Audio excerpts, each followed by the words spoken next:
Well, for me, I guess I started doing this around the age of 5 or 6, and pretty much in my backyard I had a huge field with nothing but abandoned buildings and trees and all kinds of places to go into.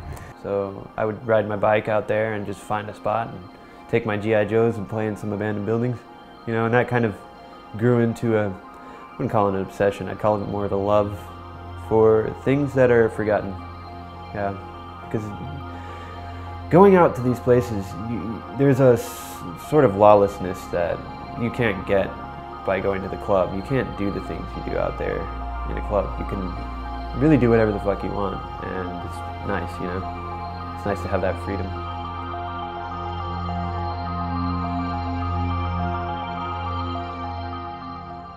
When I go down into the tunnel, the first thing I'm always worried about, obviously, is safety and security. I want to make sure that I'm safe and my friends are safe, and that what we're going to be doing down there isn't going to get us in trouble. So, I mean, getting in trouble is always a risk, but you want to minimize that.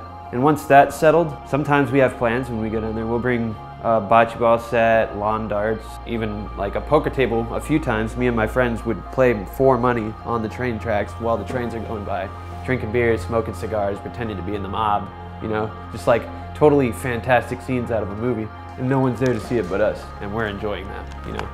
You know, it's like, I guess that's my personality. I never fully grew into an adult, so I enjoy the imagination. It's all about imagination, really, for me, you know, because I go down there and it becomes my playland, you know? It's an adult playground, really. My favorite part about being in these places is that so long as I'm not hurting anybody else or myself, the opportunities are limitless. I could climb a wall, I could do a handstand, I could kick a ball at the wall, I could break a piece of glass so long as I clean it up, you know, like I could set something on fire. You know, the idea is there, that I could do this and nobody's gonna be there to stop me. One of the only rules I have is respect your surroundings so that other people may enjoy them. So when I go down there and someone doesn't respect the surroundings, say they break stuff or they steal stuff, it's like they totally ruin the whole idea behind it, which is, you know, take only pictures, leave only footprints, break only silence. I mean, those rules are breakable, like all rules, especially since you're breaking the rules to do what you're doing. But I think they're a good guideline to live by, especially if you're new to the scene.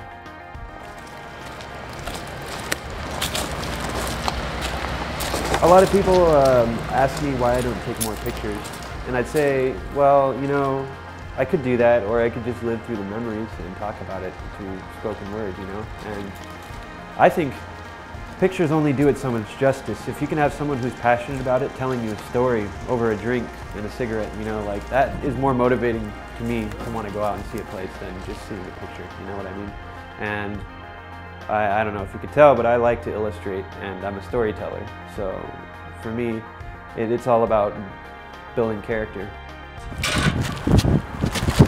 Well, one of the reasons I explore is because I'm a human, and you know, every human's got their faults. My fault is I'm a little bit anxious, and after, you know, metacognating or thinking about why I'm feeling the way I'm feeling, I found that it's because of the rules and regulations most often that make me stressed out.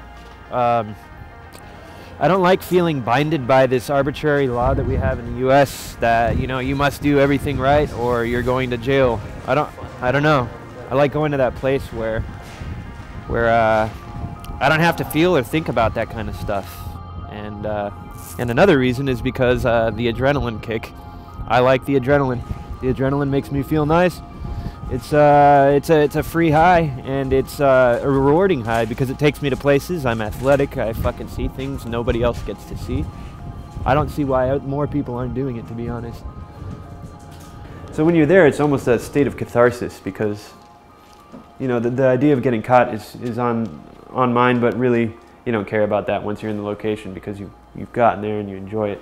And you almost forget that you're in a spot that you're not supposed to be. And, you know, it's almost like you've been there your whole life. So you're in this spot and you love it and you're having a good time, and then you're leaving and then the adrenaline's right back. Because that's usually when people get caught, is when they're leaving. Or that's when I've always almost or gotten caught. Well, New York's the city everybody thinks about.